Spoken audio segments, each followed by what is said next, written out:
जय हिंद। नमस्कार साथियों, आप सभी लोगों का फिर से स्वागत है आज के इस नए क्लास में। साथियों, आज के इस क्लास में हम सभी लोग जो है पढ़ने वाले हैं साथियों बीएसएससी कार्यालय परिचारी भर्ती 2026 के एग्जाम के लिए साथियों ऐसे चुनिंदे प्रश्नों को जो कि साथियों आपके बीएसएससी के एग्जाम में साथियों 100% जो ये सभी क्वेश्चन साथियों आपको देखने को मिलेंगे। तो आप इस क्लास को बिल्कुल अच्छी तरीके से लास्ट तक देखिएगा और इस क्लास में दिए जाने वाले इन सभी क्वेश्चनों को आप अच्छे से जरूर याद कर लीजिएगा, क्योंकि साथियों ये ऐसे सेलेक्टेड क्वेश्चन है जो आपके एग्जाम में अक्सर साथियों देखने को मिलता है। तो आप अच्छे से याद कर लीजिएगा जिससे कि आप अपने एग्जाम में बना पाएंगे। तो चलिए साथियों क्लास को स्टार्ट करते हैं। उनसे पहले यदि आप इस चैनल पे पहली बार जुड़े हैं तो आप इस चैनल को सब्सक्राइब कर लीजिए और सब्सक्राइब करके आप ऑल नोटिफिकेशन को ऑल पे दबा के जुड़ जाइए, जिससे कि जब भी कोई नई क्लास हो सबसे पहले क्लास का नोटिफिकेशन आपके पास जो है पहुंच सके। तो आप इस चैनल को सब्सक्राइब कर लीजिएगा, साथ ही साथ आप जो है इस क्लास को भी लाइक जरूर कर लीजिएगा। तो चलिए क्लास को स्टार्ट करते हैं और देखिएगा कि क्वेश्चन क्या दिया गया है। क्वेश्चन दिया गया यहाँ पे कि प्लासी का जो युद्ध है ये किस वर्ष हुआ था। चलिए बताएंगे कि प्लासी का जो युद्ध है ये किस वर्ष हुआ था। तो आप सभी लोगों को पता होगा कि जो प्लासी का युद्ध हुआ था ये 1757 में हुआ था। ऑप्शन यहाँ पे डी आप लगा रहे हैं तो इस क्वेश्चन का बिल्कुल सही जवाब हो जाएंगे, 1757 में हुए थे। अगला क्वेश्चन है कि जल ही जीवन है ये कौन सा अलंकार है। बिल्कुल साथियों हिंदी व्याकरण से भी क्वेश्चन है, हिंदी के क्वेश्चन भी आपके एग्जाम में आते हैं, पता ही होगा। इसलिए हम सभी तरीके के क्वेश्चन को लिए हैं जो आपको इस बार बीएसएससी के एग्जाम में आपको देखने को मिलेगा। और बताइए जल ही जीवन है यहाँ पे कौन सा अलंकार होगा। तो साथियों जल ही जीवन है ये आपका रूपक अलंकार होगा। ऑप्शन यहाँ पे 20 क्वेश्चन का सही जवाब दिया गया है। अगला क्वेश्चन है कि भारतीय संविधान का अनुच्छेद 32 किससे संबंधित है। चलिए बताइएगा कि भारतीय संविधान का जो अनुच्छेद 32 है ये किससे संबंधित है। तो भारतीय संविधान का जो अनुच्छेद 32 है ये संवैधानिक उपचार के अधिकार से संबंधित हो जाएंगे। ऑप्शन ए यहाँ पे आप इस क्वेश्चन का सही जवाब लगा रहे हैं तो बिल्कुल सही है। अगला क्वेश्चन देखिए, क्वेश्चन है कि हरित क्रांति का संबंध किससे है। चलिए आंसर लगाइएगा, हरित क्रांति का संबंध जो है किससे होगा। तो हरित क्रांति का संबंध हो जाएंगे कृषि उत्पादन से। ऑप्शन बी इस क्वेश्चन का सही जवाब हो जाएंगे, कृषि उत्पादन से होगा। चलिए आगे देखिएगा कि मानव शरीर में सबसे बड़ी ग्रंथि जो है कौन सी है। चलिए आंसर लगाइए। ये सभी क्वेश्चन हम काफी इंपोर्टेंट और सिलेक्टेड क्वेश्चन लिए हैं जो कि आपके एग्जाम में इस बार देखने को मिलेंगे। और बताइए यहाँ पे कि मानव शरीर में सबसे बड़ी ग्रंथि कौन सी है। तो आप याद रखेंगे यकृत जो है ये मानव शरीर की सबसे बड़ी ग्रंथि है। अगला क्वेश्चन है कि भारत में पहली रेलगाड़ी कब चली थी। आपको पता होगा कि भारत में जो पहली रेलगाड़ी चली थी ये आपके कब चले थे। तो याद रखिएगा 16 अप्रैल कब चले थे, पूरे डेट के साथ हम याद कर लेते हैं। 16 अप्रैल 1853 को चले थे, जो कि कहाँ से कहाँ चले थे तो मुंबई से लेकर थाने के बीच चले थे। आप इसको याद रखिएगा, ठीक है, ये प्रश्न पूछेगा। चलिए तो यहाँ पे इस क्वेश्चन का सही जवाब ऑप्शन ए दिया गया है। चलिए आगे देखते हैं। प्रश्न है कि सांची का स्तूप किस राज्य में स्थित है। चलिए बताइएगा कि सांची का जो स्तूप है ये किस राज्य में स्थित है। तो सांची का स्तूप हो जाएंगे मध्य प्रदेश में। ऑप्शन सी कीजिएगा इस क्वेश्चन का आंसर। अगला क्वेश्चन है कि अंधों में कन्हा राजा मुहावरे का जो अर्थ होगा ये क्या है। ये कहावत आप सभी लोग सुने होंगे कि अंधों में कन्हा राजा मुहावरे का अर्थ क्या होगा।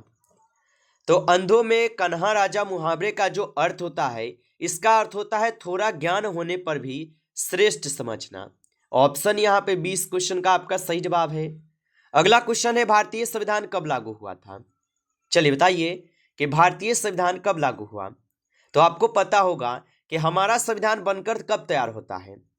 चलिए बताइए आप सभी लोग पहले। तो 9 दिसंबर 1949 को क्या हमारा संविधान बनता है और 26 जनवरी 1950 को हमारा संविधान जो है लागू हो जाता है। यानी कि ऑप्शन ए इस क्वेश्चन का सही जवाब होगा। अगला क्वेश्चन, काकोरी कांड जो है ये किस वर्ष हुआ था। चलिए बताएंगे कि काकोरी कांड जो है ये किस वर्ष हुआ था। तो साथियों काकोरी कांड जो है ये आपके होते हैं कब, तो ये आपके 1925 में होते हैं। ऑप्शन डी कीजिएगा इस क्वेश्चन का सही जवाब। अगला क्वेश्चन है प्रकाश की गति लगभग जो है कितनी होती है। चलिए बताएंगे साथियों कि प्रकाश की गति लगभग कितनी होती है। तो साथियों प्रकाश की जो गति है ये लगभग होते हैं 3 गुने 108 मीटर प्रति सेकेंड। ऑप्शन ए यहाँ पे इस क्वेश्चन का आपका सही जवाब होगा, याद रखिएगा। अगला क्वेश्चन है राज्यसभा के सदस्यों का जो कार्यकाल है ये कितना होता है। चलिए बताइए कि राज्यसभा के सदस्यों का कार्यकाल कितना होता है।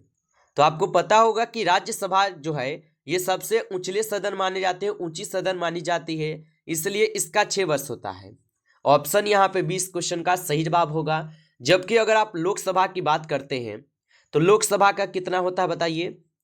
तो लोकसभा का अगर आप कार्यकाल देखेंगे तो ये आपके कितने वर्ष का होता है, 5 वर्ष का होता है। ठीक है, क्योंकि इसको जो है ना निचला सदन कहते हैं। निचला सदन इसलिए कहते हैं क्योंकि इसमें जनता जो ना खुद से भाग ले सकते हैं। ठीक है, इसलिए इसे निचला सदन कहते हैं। और ये 5 वर्ष का होता है लोकसभा, और राज्यसभा 6 वर्ष का होता है। चलिए आगे देखते हैं। अगला प्रश्न है कि रामचरितमानस के रचयिता कौन है। चलिए बताएंगे साथियों आपसे एक छोटा सा रिक्वेस्ट है कि आप इस क्लास को लाइक नहीं किए होंगे तो आप इस क्लास को लाइक कर लीजिएगा। नए जुड़े इस चैनल पे तो आप इस चैनल को सब्सक्राइब करके ऑल नोटिफिकेशन को ऑल पे दबा के जुड़ जाइएगा, जिससे कि जब भी कोई नई क्लास हो सबसे पहले जो है क्लास का नोटिफिकेशन आपके पास पहुंच सके। तो आप इस चैनल को भी सब्सक्राइब जरूर कर लीजिएगा और बताइएगा यहाँ पे कि रामचरितमानस के रचयिता कौन है। तो रामचरितमानस के रचयिता अगर आप देखेंगे तो यहाँ पे तुलसीदास होगा। ऑप्शन सी कीजिएगा इस क्वेश्चन का सही जवाब। अगला प्रश्न है विश्व पर्यावरण दिवस जो है ये कब मनाया जाता है। चलिए बताइएगा कि विश्व पर्यावरण दिवस जो है ये कब मनाया जाता है। तो विश्व पर्यावरण दिवस जो है हम सभी लोग मनाते हैं 5 जून को। ऑप्शन यहाँ पे सी इस क्वेश्चन का सही जवाब है, 5 जून को। अगला क्वेश्चन है ओजोन परत किस परत में पाई जाती है। चलिए बताइएगा कि ओजोन परत किस परत में पाई जाती है। तो साथियों ओजोन परत जो है ये आपके स्ट्रेटोस्फीयर में पाए जाते हैं। ऑप्शन यहाँ पे सी इस क्वेश्चन का आंसर है। अगला क्वेश्चन है भारत का पहला उपग्रह कौन सा था। चलिए बताइए कि भारत का पहला उपग्रह कौन सा था। तो भारत का जो पहला उपग्रह है ये आर्यभट्ट है। ऑप्शन यहाँ पे 20 क्वेश्चन का सही जवाब होगा। अगला क्वेश्चन है दांडी मार्च किस वर्ष हुआ था। चलिए बताएंगे आप सभी लोग कि दांडी मार्च जो है ये किस वर्ष हुआ था।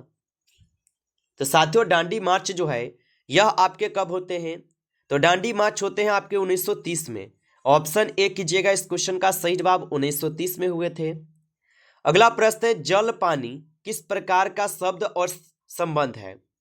चलिए बताइए तो जल पानी किस प्रकार का शब्द और संबंध होगा। तो यहाँ पे इस क्वेश्चन का आप सही जवाब जो है पर्यायवाची बताएंगे। ऑप्शन यहाँ पे 20 क्वेश्चन का सही जवाब है, पर्यायवाची हो जाएगा। अगला क्वेश्चन है भारत का सबसे बड़ा महाद्वीप कौन सा है। चलिए बताइए कि भारत का सबसे बड़ा महाद्वीप कौन सा है। तो भारत का सबसे बड़ा महाद्वीप जो है एशिया महाद्वीप है। ऑप्शन बी यहाँ पे इस क्वेश्चन का सही जवाब है। अगला क्वेश्चन है इंसुलिन किस अयोग अंग से बनता है। चलिए बताएंगे साथियों कि इंसुलिन जो है ये किस अंग से बनता है। तो याद रखेंगे साथियों इंसुलिन जो है यह बनते हैं साथियों आपके अग्नाशय से। ऑप्शन सी कीजिएगा इस क्वेश्चन का सही जवाब। अगला क्वेश्चन है भारत का मैनचेस्टर जो है किसे कहा जाता है। चलिए बताएंगे साथियों कि भारत का मैनचेस्टर किसे कहा जाता है। तो साथियों भारत का मैनचेस्टर कहते हैं अहमदाबाद को। ऑप्शन सी यहाँ पे इस क्वेश्चन का सही जवाब है। अगला क्वेश्चन है नीति आयोग की स्थापना कब हुई थी। चलिए बताएंगे साथियों कि नीति आयोग की स्थापना कब हुई थी। तो साथियों नीति आयोग की जो स्थापना है यह आपके 2015 में होता है। ऑप्शन यहाँ पे 20 क्वेश्चन का सही जवाब है, 2015 में। अगला क्वेश्चन है कि डीएनए का पूरा नाम क्या है। चलिए बताएंगे साथियों कि डीएनए का पूरा नाम क्या है। तो साथियों डीएनए का पूरा नाम होता है deoxyribo nucleic acid. Option A यहाँ पे इस क्वेश्चन का आपका सही जवाब हो जाएगा। अगला क्वेश्चन है कि पानीपत का तीसरा युद्ध जो है ये कब हुआ था। चलिए बताएंगे साथियों कि पानीपत का जो तीसरा युद्ध है ये किस वर्ष हुआ। तो आपको पता है कि पानीपत का कितने युद्ध हुए हैं, 3 युद्ध हुए हैं। कब कब हुए हैं। तो पहला हुआ था 1526 में। दूसरा कब हुआ था तो दूसरा कब हुआ था बताइए? 1557 में हुआ था। आप लोग कमेंट कर देंगे साथियों, इस पर थोड़ा हमें डाउट है। और तीसरा की अगर बात करेंगे तो ये 1761 में होता है, इसलिए हमसे तीसरा युद्ध पूछा है, तो 1761 यहाँ पे हम इस क्वेश्चन का बिल्कुल सही जवाब करेंगे। चलिए साथियों, दूसरा हमें थोड़ा डाउट है, अगर सही हो तो ठीक है, नहीं तो अगर गलत हो तो आप लोग कमेंट कीजिएगा, कुछ गलत मत बोल दीजिएगा। अगला प्रश्न है कि मौलिक कर्तव्य संविधान में किस संशोधन से जोड़े गए हैं? तो मौलिक कर्तव्य संविधान में किस संशोधन से जोड़े गए हैं? तो ये जोड़े गए हैं आपके कौन से संशोधन से? तो 42वां संविधान संशोधन होता है जिसके द्वारा मौलिक कर्तव्य को जोड़े जाते हैं। अगला क्वेश्चन है, सांभर झील जो है ये किस राज्य में स्थित है? चलिए बताएंगे कि सांभर झील किस राज्य में स्थित है। तो साथियों, सांभर झील जो है ये आपके राजस्थान में है। ऑप्शन बी कीजिएगा इस क्वेश्चन का सही जवाब। अगला क्वेश्चन है, विटामिन सी की कमी से कौन सा रोग होता है? चलिए बताएंगे साथियों कि विटामिन सी की कमी से कौन सा रोग होता है। तो स्कर्वी रोग जो है ये विटामिन सी की कमी के कारण होते हैं। ऑप्शन बी सही जवाब है। अगला क्वेश्चन है, अकबरनामा किसने लिखा था? चलिए बताएंगे साथियों कि अकबरनामा जो है किसने लिखा था। तो साथियों, अकबरनामा को अबुल फजल लिखे हुए थे। ऑप्शन ए यहाँ पे सही जवाब है। अगला क्वेश्चन है कि G20 शिखर सम्मेलन 2023 कहाँ हुआ था? चलिए बताएंगे साथियों कि G20 शिखर सम्मेलन 2023 जो है कहाँ हुआ था। तो ये आपके नई दिल्ली में हुए थे। ऑप्शन यहाँ पे 20 क्वेश्चन का सही जवाब है। अगला क्वेश्चन है कि भाखरा नागल बांध जो ये किस नदी पर है? चलिए बताएंगे साथियों कि भाखरा नागल बांध किस नदी पर है। तो भाखरा नागल बांध जो है ये आपके सतलुज नदी पे है। ऑप्शन सी यहाँ पे सही जवाब है। अगला क्वेश्चन है, भारत छोड़ो आंदोलन जो है ये कब शुरू हुआ था? चलिए बताएंगे साथियों कि भारत छोड़ो आंदोलन कब शुरू हुआ था। तो साथियों, भारत छोड़ो आंदोलन जो है ये शुरू कब होता है? तो याद रख लेंगे साथियों 1942 में होता है। ऑप्शन यहाँ पे 20 क्वेश्चन का सही जवाब है। अगला क्वेश्चन है, हीमोग्लोबिन में कौन सा तत्व जो है साथियों पाया जाता है? चलिए बताएंगे साथियों कि हीमोग्लोबिन में कौन सा तत्व पाया जाता है। तो हीमोग्लोबिन में आयरन पाए जाते हैं। ऑप्शन ए सही जवाब है, आयरन होगा। अगला क्वेश्चन है कि लोकसभा के सदस्यों का कार्यकाल कितना होता है? चलिए बताएंगे साथियों कि लोकसभा के सदस्यों का कार्यकाल कितना होता है। तो साथियों, लोकसभा के सदस्यों का कार्यकाल होते हैं कितना? तो हम आपको बताए थे 5 वर्ष होता है। ऑप्शन यहाँ पे 20 क्वेश्चन का सही जवाब है, 5 वर्ष होता है। अगला क्वेश्चन है कि नीलगिरी पर्वत किस राज्य में स्थित है? चलिए बताएंगे आप सभी लोग कि नीलगिरी पर्वत किस राज्य में स्थित है। तो नीलगिरी पर्वत जो है ये आपके तमिलनाडु और केरल में है। ऑप्शन डी कीजिएगा यहाँ पे इस क्वेश्चन का आप सही जवाब, तमिलनाडु और केरल में है। अगला क्वेश्चन है, जलियांवाला बाग हत्याकांड किस वर्ष हुआ था? चलिए बताएंगे साथियों कि जलियांवाला बाग हत्याकांड किस वर्ष हुआ। तो आपको पता होगा 13 अप्रैल 1919 में जो है जलियांवाला बाग हत्याकांड होता है। ऑप्शन सी यहाँ पे इस क्वेश्चन का सही जवाब है। नमस्कार साथियों, इस क्लास में जो है टॉप 35 क्वेश्चन थे जो कि साथियों आपके BSSC कार्यालय परिचारी भर्ती 2026 के एग्जाम के लिए काफ़ी इंपॉर्टेंट थे।